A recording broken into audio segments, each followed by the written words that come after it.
Have you ever felt stuck, no job prospects, zero romantic life, and your goals slipping away?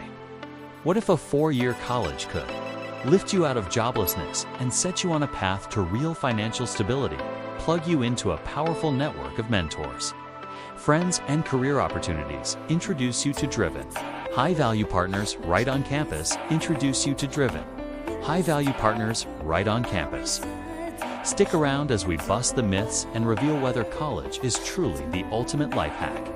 Last year, the number of discouraged male workers shot up by 50%. That's half again as many guys who not only aren't working, but have given up looking because they feel underqualified for anything in their local economy. That surge pushes the share of men in their 20s outside of employment, education, or training to 1 in 10. And spoiler, the other 9 aren't exactly thriving either. Over the last decade, male enrollment in colleges plunged 20%, almost triple the 7% drop we saw among women. If that sounds bad, wait until you hear about the dating scene. Nearly 2/3 of young men in America are single, and in surveys, over half say they've simply checked out of romantic pursuits entirely. Marriage rates for young adults have fallen from 31% to 18% since the 90s. And nearly half of Gen Z men report zero romantic or sexual experience, double what previous, more conservative generations saw. You might assume women are crushing it right now, especially Gen Z women in cities. They're more educated, out-turning their male peers and reporting happier relationships. But even that winsome picture hides challenges. Meanwhile, there's a smaller group of men flying high-thos with above-average salaries, rich social lives, budding careers, and yes, relationships often with the so-called high-value women hyped in certain online niche communities.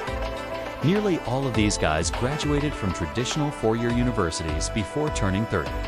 So, is the secret cure for male loneliness simply crashing a college campus, provided you tap into mental health services, career centers, clubs, and student life? That's exactly what I'm diving into today. Spoiler alert, it's not a simple yes or no. It hinges on a few key decisions guys make once they're on campus, and we've got a lot to unpack.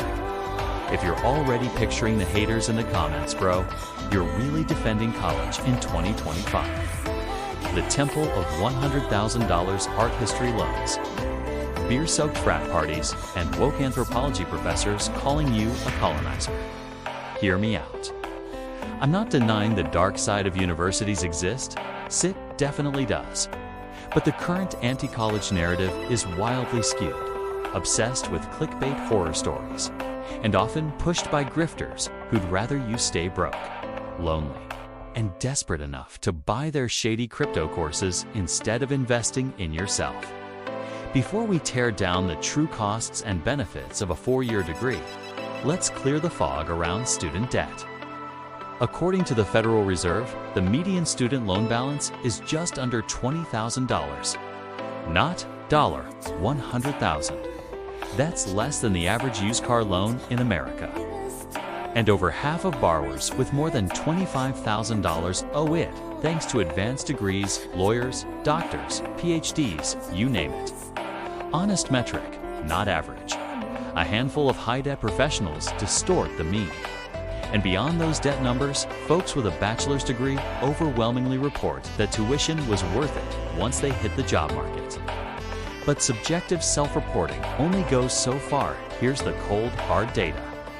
2 middle-class white guys from the same town. The one who went to college will make roughly 70% more over his lifetime than the one who skipped it. About a $1.2 million boost.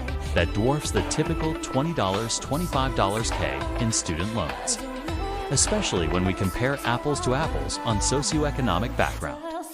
Where people really struggle is when they enter higher ed but don't finish a bachelor's. Dropouts, or those who stop at an associate degree or technical certificate, nearly always say college wasn't worth the money. Turns out trying to pinch pennies by doing 2 years at community college and then transferring is statistically a losing play. Only about 1 in 6 community college newbies ever finish a degree. Meanwhile, a traditional 4-year campus offers dorms, on-campus jobs, internships, research, clubs, and alumni networks that compound social capital in ways community colleges simply can't match. Beyond clubs and counseling, universities hold a near monopoly on entry-level hiring. Corporations hate sorting through Indeed bots or unqualified online applicants. Instead, they partner with campus career centers, host career fairs, and connect directly with qualified, eager students in suits. That pipeline solves the catch-22 of needing experience to get experience, something you won't find scrolling job boards. Still, you might be thinking, yeah, but I'm worried about the culture wars, or my faith, or fitting in. Here's the thing. Almost every school has sub-communities where you belong, whether religious, political, or cultural.